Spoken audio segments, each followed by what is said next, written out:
of the most misunderstood and misrepresented topics in the Bible is the wrath of God. God punishing sinners in wrath is a recurring theme that runs throughout the Bible. The wrath of God is real, but we need to understand what it really means. It has puzzled the human race for millennia, and not surprisingly, for how can one harmonize the wrath of God with the love of God? Isn't this a most puzzling paradox? And yet, this is a highly important subject, one which every human being ought to know and understand properly. Before we can understand the wrath of God, however, we must first realize a few very important things.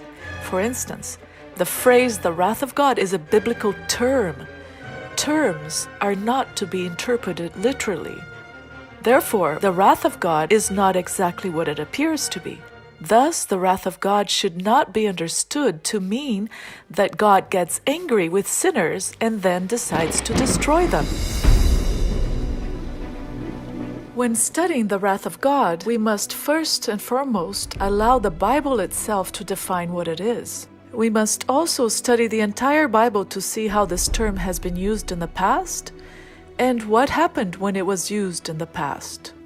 We must also find out what causes it, what factors activate it. There's a very interesting verse in the book of James that addresses the concept of wrath. So then, my beloved brethren, let every man be swift to hear, slow to speak, slow to wrath. For the wrath of man does not produce the righteousness of God. The words of James are foundational, and as we study the wrath of God, we must always keep them in mind. We must always remember that the wrath of man does not produce the righteousness of God. This statement is extremely important because from the start of our study on the wrath of God, it informs us that there are two kinds of wrath: human wrath, the wrath of man, and godly wrath, the wrath of God. What James is communicating to us is that man's wrath, which comes from the flesh, from the moral system of the tree of the knowledge of good and evil, is not in harmony with God's righteousness, which is from the tree of life. Therefore, man's wrath does not produce the righteousness of God. Hence, the wrath of man cannot be the same thing as the wrath of God, and vice versa. Consequently, the wrath of God must produce the righteousness of God. Jacob's sons, Simeon and Levi, provide an excellent example of the wrath of man, which does not produce the righteousness of God. We learn about them from Jacob's blessings to each one of his sons. When the patriarch arrives at Simeon and Levi, the two brothers who had avenged their sister's honor by killing not only those who had personally dishonored her, but all the males in their city, he says, "Simeon and Levi are brothers. Instruments of cruelty are in their dwelling place.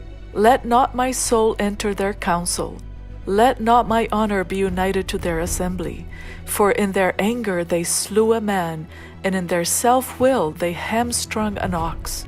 Cursed be their anger, for it is fierce, and their wrath, for it is cruel. I will divide them in Jacob and scatter them in Israel."